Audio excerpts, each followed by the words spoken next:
Learn how to make my chicken and shrimp penne pasta with homemade Alfredo sauce. Today I'm going to show you how to make a great dish that you can feed an army on. Not only does it taste incredible, but it's totally easy to make. So get out your shopping list because today we're going to learn how to make my chicken and shrimp penne pasta with homemade Alfredo sauce. I'm going to need some penne pasta, 5 chicken breasts, some shrimp without the tails, an orange bell pepper and a red bell pepper, a white onion and some scallions, some yellow squash and zucchini squash, some portobello mushrooms,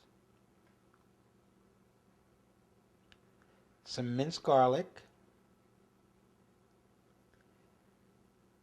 and some sun-dried tomatoes. Now let's wash and cut our vegetables.